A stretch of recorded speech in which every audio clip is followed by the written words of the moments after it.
fix that. And that's such a good call out because, as you know, Slack will just be blowing up on me the whole time. It's almost like you need, yeah. It's almost like we need a checklist now. Hey, you're about to record again. This is kind of where that AI, man. There's like just so many use cases. So I'm Yeah. kind of gonna jump right in there. I love that you, but first, let me just say, like, I love that you're like, let's have a checklist because, like, can you imagine if that just popped in, like, hey, I noticed you're about to record. Could everybody make sure they're on Do Not Disturb? Like, can you do a quick mic check? Yeah, Can, like, that's a good, like, Zoom extension for somebody out there. for somebody to build. I mean, maybe we'll build it someday, but I mean, there's just so many use cases of like these assistants going on now. But Yeah. I'm really excited, kind of where we're at. Like we hadn't recorded in like 2 weeks. Um, Yeah. It and feels like a little longer, but yeah. if oh gosh, it feels like a lot longer.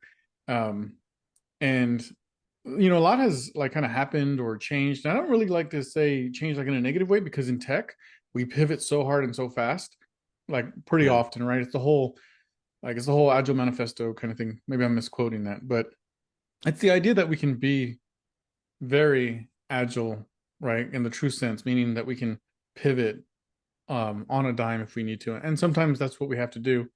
But I'm really excited of where we are today. So I wanted to just call out Amazingly Average. Yeah. Yeah. Which is a brand we've talked about a little bit on Yep. this podcast. Of course, you do some workshops through Amazingly Average. You have a website out there, amazinglyAverage.dev. Everybody go and look at it, click the little button. And I think that's maybe where you're going, right? Is that we've stood up you've stood up a Discord server. Of course, I'm there because I love what you're doing and I want to support it. And just an opportunity to, well, I don't know. You tell me. Like, I just love that you're building this community. You tell me what's going on at Amazingly Average. Yeah. So first, I have to talk about like the name itself. Is Amazingly Average. Is I very much consider myself an average developer. I've known some 10x developers, rockstar devs. I hate to use those terms, but like devs that really knew what they were doing, true engineers can truly solve a problem. From hey, I have this problem, I'm going to architect a solution all the way to the end, right? Mm-hmm. And sometimes I can do that, but I really do just consider myself a really average, maybe slightly above average engineer, and I'm okay with that. And I think that many people should be okay with that, right? Like if we continue to strive to be the best, it's also like weighing on you. And sometimes I'm really good at other stuff, but I think Mm-hmm. with development, and you've seen this from me, you've seen me start to like shift, right? Like I've been really enjoying, product ownership and project management. And I've kind of shifted away a little bit from like actively building things. Yeah. And yet when I see some of the stuff that you do, I'm like, oh man, Randy is an amazing engineer. But I don't need to compare myself to you. I can simply say, hey, you know what? I'm amazingly average, and that's great. And that's the community I want to build.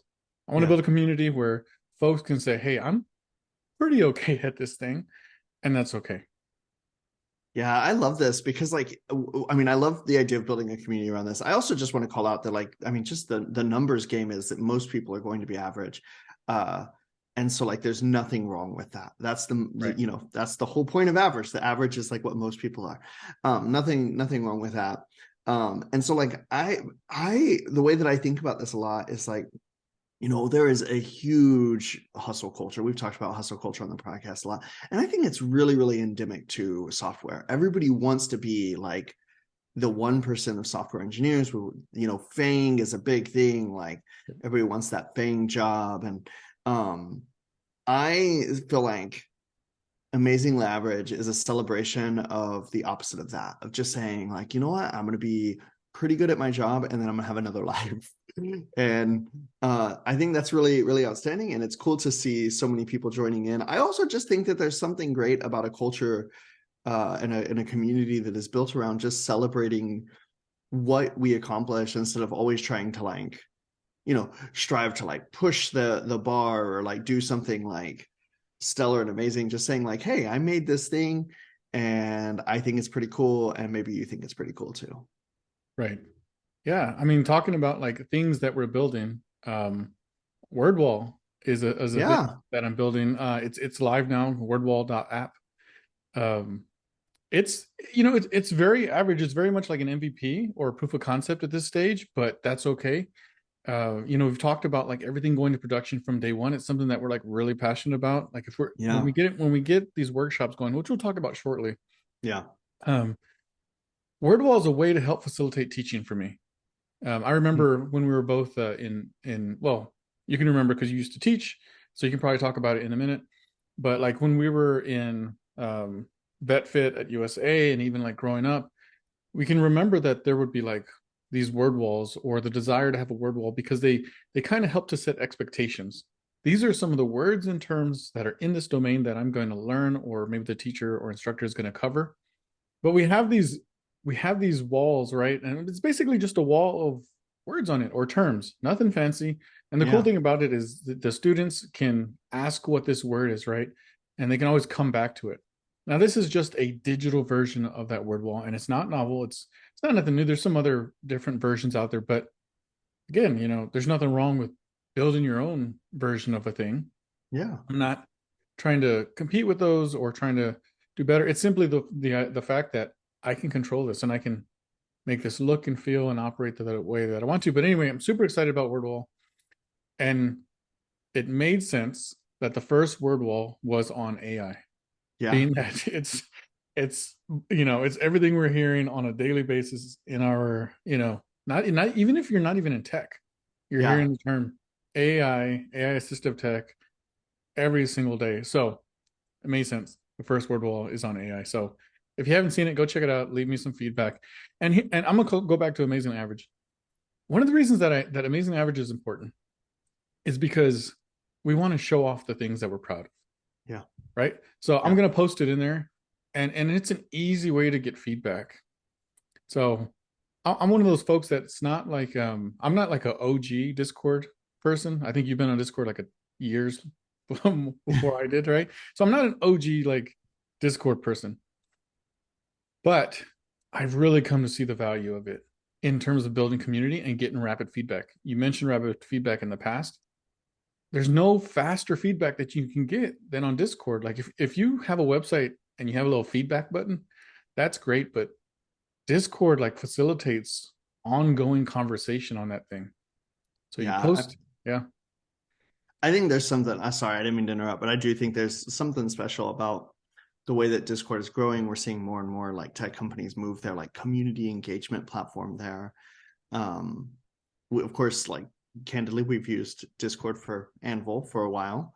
And it works fine. And so yeah, I think you're right. Like people have gotten very used to it. There's some advantages of it over Slack. We don't need to talk about those, but like I do think you're right. Like there's a good community feel. It's doing great there.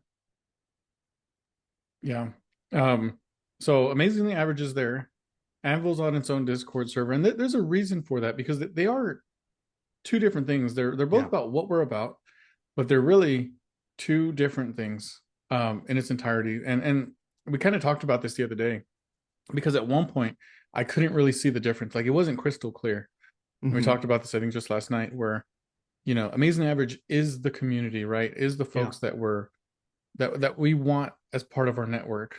Um, and then there's also the Anvil stuff, which Anvil is very clearly the business and the company that we're building. Yeah. And I like that clear delineation. So great thing about Discord, again, they allow you to spin up all these servers for free. We don't have to pay for anything, not today at least. And Right. so Yeah, I love that what you're highlighting is community, because like one of the things that we've talked about in the past is that like solopreneurship is a lonely endeavor, right? And I recently learned that there's been like a bunch of research on that specifically, and like single single founder startups have a much higher fail rate, right? Like that's essentially what it comes down to. And I can imagine why, because it's a really lonely endeavor. And we've talked a lot about on that. But I think what we've learned over the last couple of years as we've been doing this is that even just having a group of founders is kind of a lonely endeavor. And it's not only lonely, but it can be limiting in how we work because we don't have those external feedback loops. And we don't have like people like cheering us on and rooting for us and like, they want you to succeed. And so like having that broader community is really facilitating that. It's just people to talk to, like I think, I mean, I'm not going to be saying anything profound here to say that humans are a social species. We need that social interaction. Like we feed off of it. And, introverts, extroverts, whatever, everybody is a human. And a core part of human is having some social interaction. And so like, I really love that, like you've kind of started to build this community. And so we can all talk about what we're doing. And that doesn't even, like, I just want to say that doesn't even have to be building a startup or whatever. Like some people are just learning to program. Right. Or just starting their job, or just getting, like we had somebody on, or you had somebody on the Discord just talking about their first bug ticket the other day. Like that's still something to celebrate, and something to talk with and to just have that shared experience and that shared story about. Exactly. Whatever is important to you, right? And so, and that's the whole point. Is like this is a community that we can kind of control and grow in the way that we want. And you know, I don't always feel comfortable in somebody else's Discord server talking about the thing that I'm building because I feel like I'm spamming people. Yeah. Like, hey, I'll build this thing, and it's not like I'm trying to sell you, and I'm just super excited about it. Like it doesn't Right. matter. Wordwall is not great. I'm gonna come back to this. Wordwall is not great. It's just a wall of words. It's a wall of terms. You click the button, and the modal shows up, and here's your short description of that term or word. Right? Yeah. It's nothing fancy, but I'm excited about it. And I want to be able to do that. And so the only way that I can feel truly comfortable with the stuff that we're building is to have to build our community and say, hey, you know what? This is okay. Yeah. If you're building something, or if you just learned, Python, or if you just learned Yeah. JavaScript and you're excited about something, tell us about it. Yeah. And if you Yeah. want to talk about it in the super long thread, I want to talk about it with you. Yeah. And if you just landed your first customer, let's talk about it. And I want to be real open about that. Is if you're in this space, maybe you are an early stage founder, you're a late stage founder, you are just learning to code, and you're listening to the podcast and you're looking for a community, go to amazinglyAverage.dev, click the Discord link, and join us there. Yeah. And Absolutely. as long as you don't go crazy spamming us with like a link every 2 seconds, which I mean, there's rules in place for that anyway.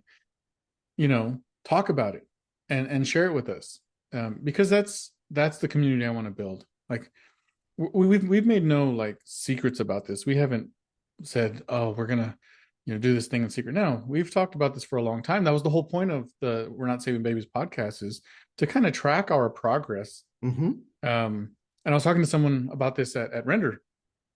Oh, that was the other thing that happened in the last 2 Yeah. weeks. There's like so much that's So much happened. happened. Yeah. So I went to Render ATL in Atlanta. So let me call this out first of all.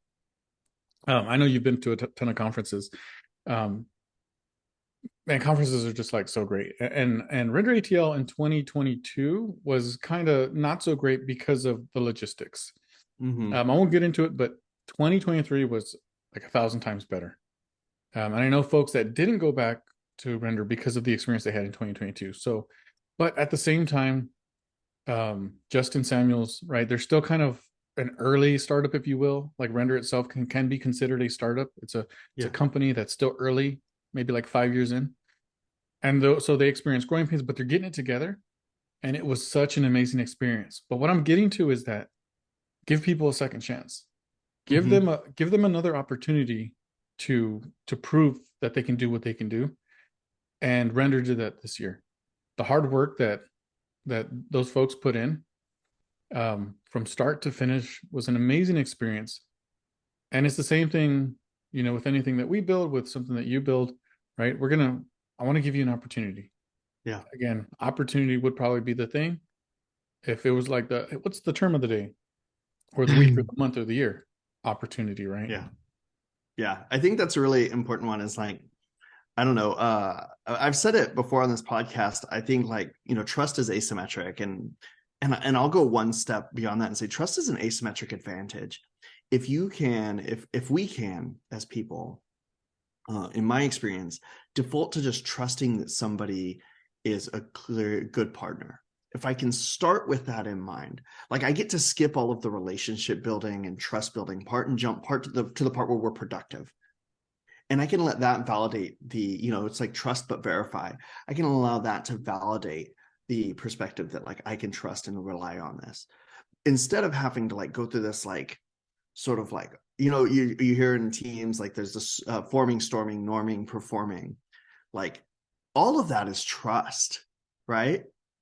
You build a team and then you storm and figure out how do we work well together, and we do I trust you to do this thing, or do I need to do it all myself? And then we normalize like where are our trust boundaries, and then we get to the point where we can actually get crap done. Right. What if you could just skip all that and say like, you know what, if you're going to do a thing, I trust you to do it. And then if it doesn't work, then let's talk about it. But like you get to skip to the performance phase of the relationship. And that's exactly like I think really kind of what you're trying to is give people a chance. Just trust them to do a thing and do it well, and then see what happens. And that's, trust is generalized. It's asymmetric. Some people are going to trust more than others, but it can be an advantage for you because I would say in our culture we are so established to not trust. And so it can be an advantage for us if we can teach ourselves to just start with trust. Start with, like at work, I always say, like, I have to trust that the engineers are doing the best work that they can given some constraints. I have to trust that, because if I start with like an antagonistic relationship, like, well, I've got to deal with that, or they have to gain that trust, and I can't really solve their problems until I trust that they're actually their problems instead of like, oh, something they're doing wrong. I have to trust that they're doing the best that they can and work from there. And I think that's what you're hitting on, or maybe it's a tangent that caught in my head. So sorry about that. I don't know. We just we just go off on all different directions. Like I was talking about something, and then somehow I got on the topic of render, and then I went away from the community that we're building. I don't know. That's what happens. But um, some of the things we wanted to talk about today, we'd been out for a couple weeks, Yeah. was what's our direction forward, right? Like what's that little bit of a pivot that we decided to make? And you kind of hit on it, is that um having trust that you're going to do the thing that you're aiming to do, and I'm going to do the thing that we're aiming to do, I'm aiming to do, and then we're going to reevaluate, etc. Yeah. It's very like iterative, and then that way you don't overcommit here and there, and you can constantly like do these check-ins. So we had talked about like CodeGym, we started talking about it maybe a month. Well, we've been talking about it for a while, to be honest. Okay. Yeah. I didn't Like remember, in the but yeah. in the public space, we started talking about it probably about a month ago.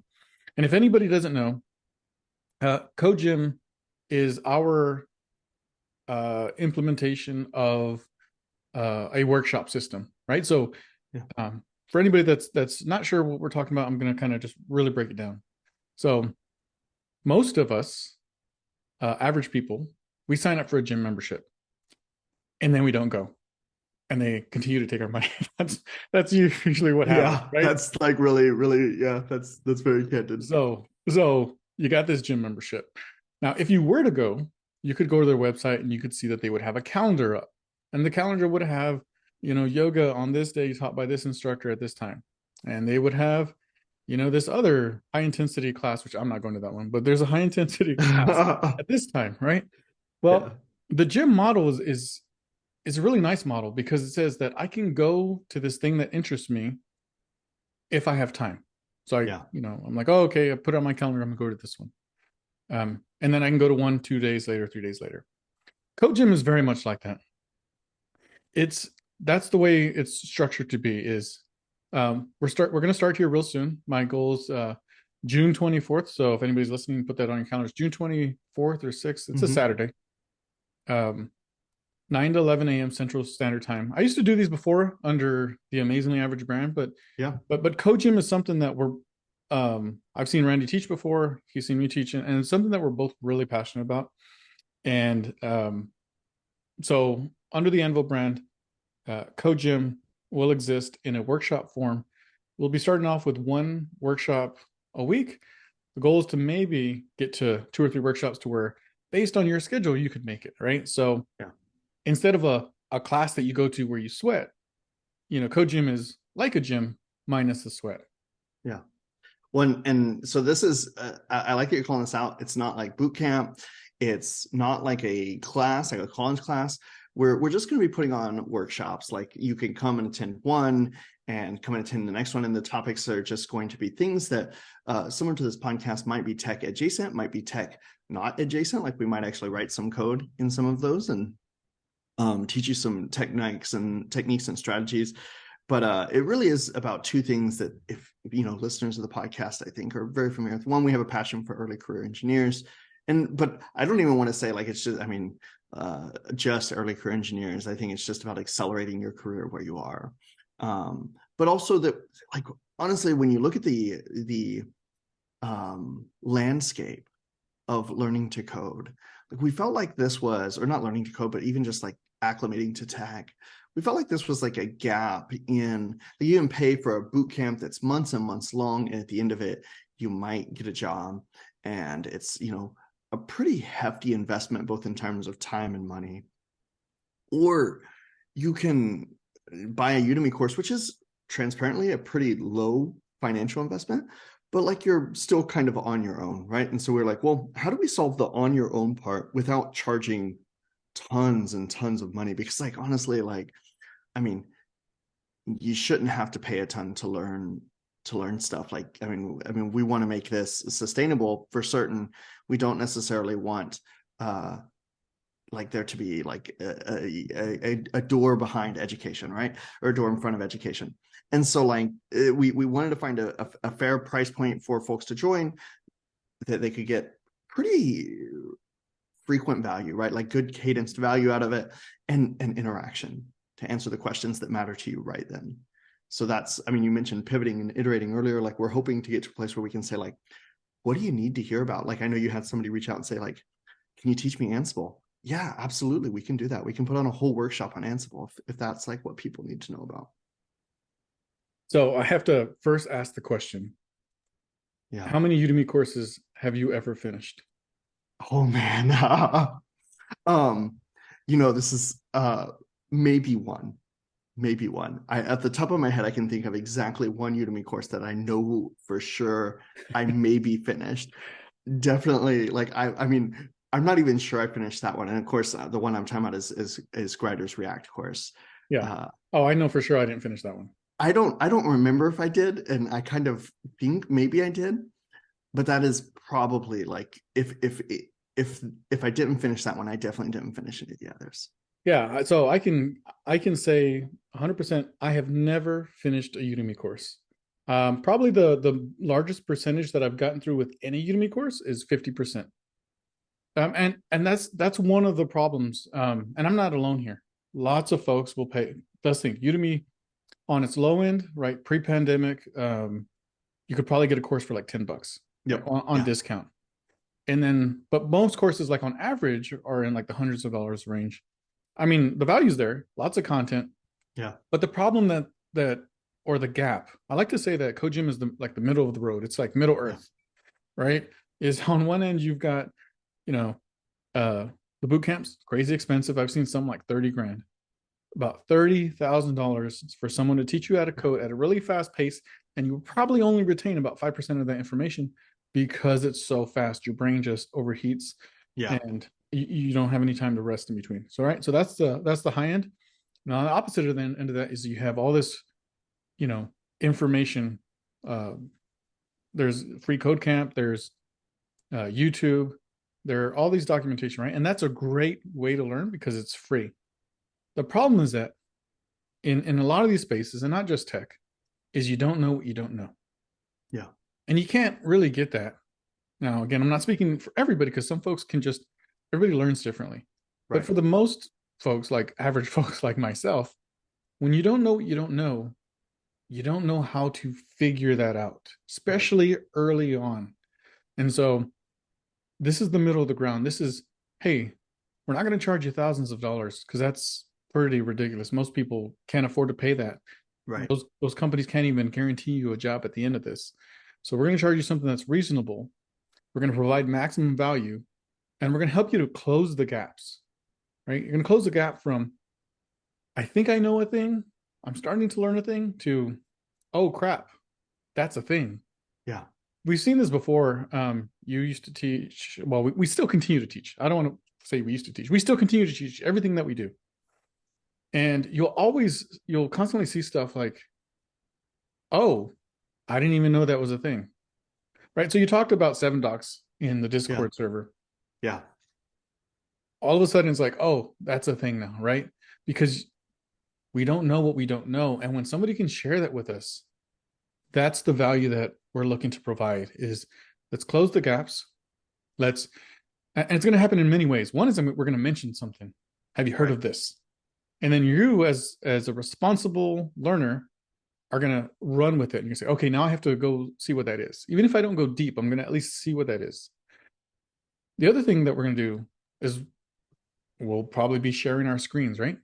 Right. And when you share your screen, you get to see somebody do something. This has happened for me a ton. Right. When I've either shared my screen or somebody else has shared their screen, I'll share my screen and I'm doing my thing. And I'll tell people, and this is the difference too. I want to call this out. The workshops, the way that they will be set up is if you have a question, you don't have to wait to the end to Right. ask the question. You don't have to be worried that there's 30 other people or 50 other people in the course and you're going to ask the question. If you join the workshop, ask the question. Right. Like if you saw me do something and you're like, what the heck was that you just did? Even if I just did like command plus and the zoom screened in, the screen zoomed in, and you're like, what was that? And you didn't know, Yeah. ask it. Because if we don't build that culture, if we don't establish that early, then we just become something else, right? We become the next boot camp that's charging folks a lot of money. Then we become YouTube because you can't ask questions Right. on YouTube, not in real time. That's the difference. That's CodeGym. That's why I'm excited about it. Yeah, I'm really excited about it. I love that you're highlighting this because I think like at the core of what we want to inspire is curiosity and learning, right? Like, and the thing that like you learn at the rate of your feedback loops. And so like I would say no matter what you're doing, like find the ways to ask the questions in the middle of it. But definitely that's going to be the culture we're building at CodeGym. Really, really excited about this. So of course, how do people find this? You can go to anvil.sh/CodeGym and click the link. And that will put you in a Discord channel for the first cohort of CodeGym that's kicking off, I think you said June 24th. I'm looking at it's the second or third or last Saturday in June or something. June 24th. It's around that space. June 24th, 9 to 11. And my goal for the first one is to start off with something light. So and hopefully fun. Yeah. So let's build a breakout game in JavaScript. That's right. That's right. It's going to be building a breakout game in JavaScript. This is, of course, not something I don't know if we've talked about on the podcast, but something that you and I both strongly recommend to folks that are like trying to decide, right? They're not quite early career. They don't know how to, maybe you don't know how to program yet. And you're trying to decide like, can I do this? Is this going to be interesting? What you and I have started to do, both of us, is sort of recommend like, hey, just go build this breakout game. And if you make it through it, and because it's like it's a tutorial, it's got steps and process and troubleshooting is all involved in that. And two, if at the end of it like you want to start changing it and you're trying to start changing it, probably this is the right build, right? And so then it's time to actually go back and learn that code, like learn what all that code does. But so it's also really great for anybody that's really interested in making games, managing render loops, and working with Canvas. I think those three things are also, if you're already an engineer but you've never like interacted with Canvas, or you don't know how to write a game loop, or you just want to get into games, it's also a pretty good workshop for that. So that's going to be the first one. We'll be following on with some later on, but we've talked about Wordwall, we're talking about CodeGym. Obviously, the big pivot that we're talking about here is community and education. Anvil is still at its core a product company, and we are going to be making things. But the big pivot that I think is core to this is building community and providing education to folks. This is something you and I are both passionate about.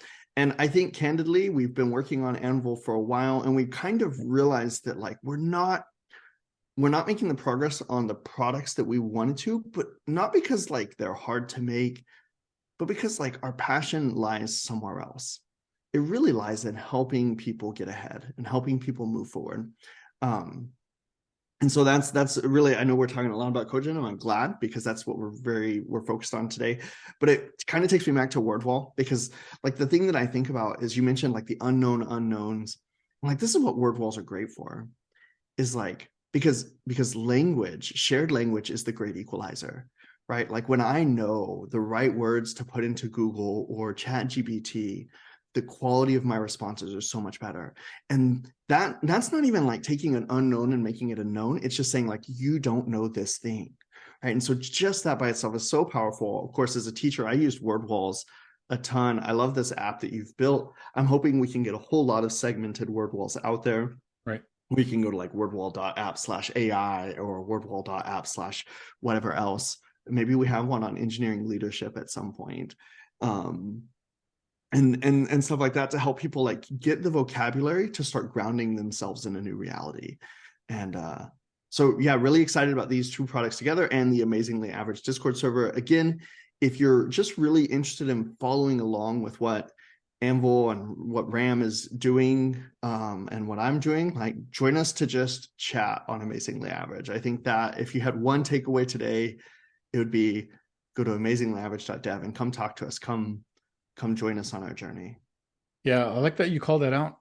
And that's even folks that are just like not even really interested in code or something. If you just want to talk about like building a business, man, there's so much value that I get when I reach out to folks and ask them about, a business that they've started. You just, again, can't preach enough. Community is important. Right. But let's there's something that we want to talk about. I know we don't have much time left, because we both have stuff to do, but it's super important. Now Yeah. you we Forge is not new to you. I joined an episode or a cohort of Forge. Oh, I don't even know. Was it like 2 years ago now? Yeah. So 2 years ago, I guess it's probably a little more than 2 years ago. I was running this thing called Forge.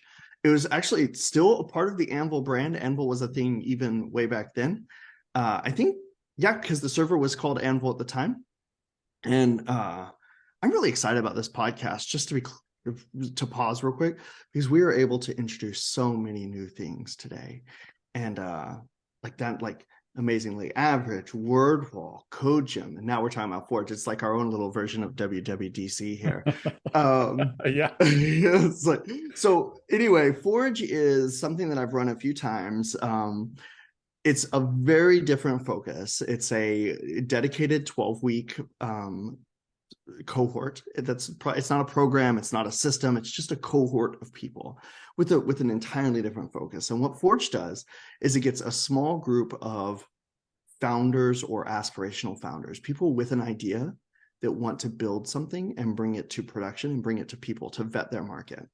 It brings those people together for 12 weeks and basically sets accountability milestones for the next 12 weeks and creates an opportunity for them to basically, like, that accountability is the first part, is like being accountable. If you want to build something, I don't know about you, I want to build tons of stuff and most of it never gets finished. And I mean, this has been a big part of the journey that we took to get into Anvil, is that like I have a whole bunch of stuff that like, oh, I'm working on this for a little bit and I'm working on that. And that's kind of like lonely, but it also just, there's no accountability to actually finish anything. And so that's the first thing that Forge does. It says like, hey, what's your product? What's your goal? What are your milestones? Like, what are you working on? What do you hope to accomplish in the next 12 weeks? What's your plan to get there? Because hope is not a strategy, right? So like you can have a goal, that's where your hope, but now you need a strategy to get there. That's your milestone. So you break it up into 6 or 12 milestones or whatever makes the most sense to you. But what's really important is that is concrete enough to record, because if you don't have a plan, that's the first step, like record that. And so we'll talk about that we talked about that in our first like Forge session way back when, and we talked about it recently, because I think that's the big core of this, is that Forge is kicking back off. But it takes these startup or founders, aspirational founders, with their goal, and we get together once a week and we basically round robin demo our milestone achievement. We talk through it, and then we really important, the most important part, if you've listened to this podcast for any amount of time, you know that I'm really big on feedback. So we gather feedback.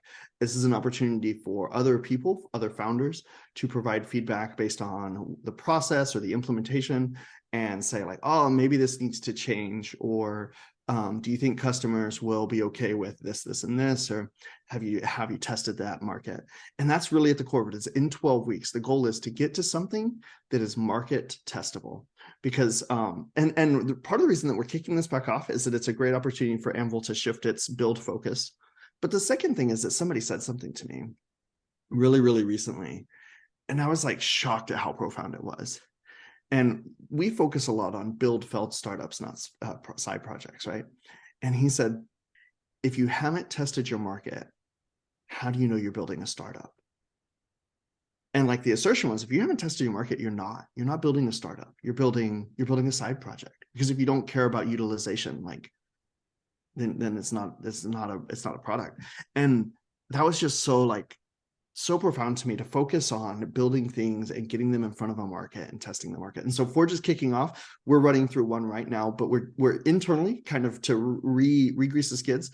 The three of us, me, you, and Lewis, are running through a Forge. We're going to be going on that for the next 12 weeks. And then we'll be opening this up to other founders that are interested in having that accountability group of a very small. We're not like, this isn't going to be 50, 100. Like I said, everybody's demoing. We meet once a week, so you can kind of do the math there, and you know where the upper limits on where that's a viable community. So we're probably talking like 10 other people at a time, and so that's what Forge is going to be. Yeah, I remember when I went through Forge like a couple years ago with Daniel. It was me, you, and Daniel. It was three of us again at the same time, and I was building this what I called gift strip at the time, if you remember that. Yep. Yeah, I And remember gift strip. yeah, and I basically called the free Giphy API, and I was gonna like build stories off of it. I was gonna call it and allow people to like build stories off of GIFs. So if that interests you, go build it. You know, there are no sacred ideas. Go build it. But that was one of the things I did, and I gained a ton of experience and like knowledge that I've carried with me today. And one of those is the idea of like getting in front of people early. So one of the things that I'll constantly mention today is I want to go to production from day one.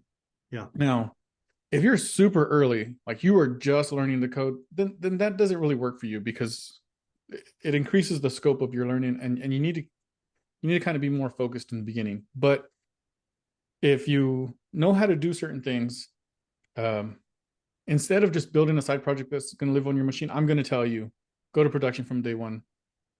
Like Randy mentioned, get in front of an audience early, validate the market.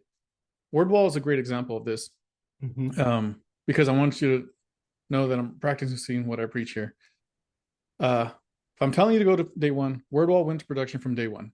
And again, production is a term that just, for me, just means that I'm out there live in front of the people. This is the ultimate, or like the final offering, right? This is the highest environment for this product to live in, right? To be available. Now there's going to be some lower environments. You know, when I make changes, they'll be like in a review environment, etc. But it's available to you right now. Hence, it's in production.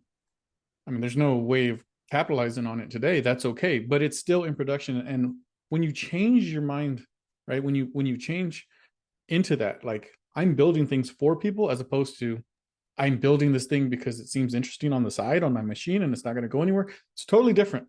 Yeah. Right. And the idea is that when we do something that's awesome, share it with people, and let those people, let the market decide whether they want it or not. So if nobody goes to Wordwall, I'm still going to use it for myself, and that's okay.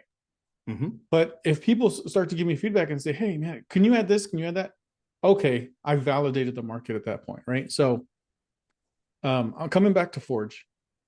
I've learned so much from Forge. Unfortunately, we're not ready to open it up to the greater community. We just started. We, again, like Randy mentioned, we just kicked off our next session in this new iteration of what Forge looks like. And so about 11 to 12 weeks from now, we'll be starting another one.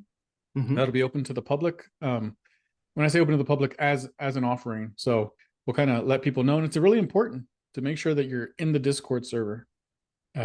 Make sure you're following us either on LinkedIn or wherever we're at. That way you can know, because if you want to build something, I guarantee you want to be there.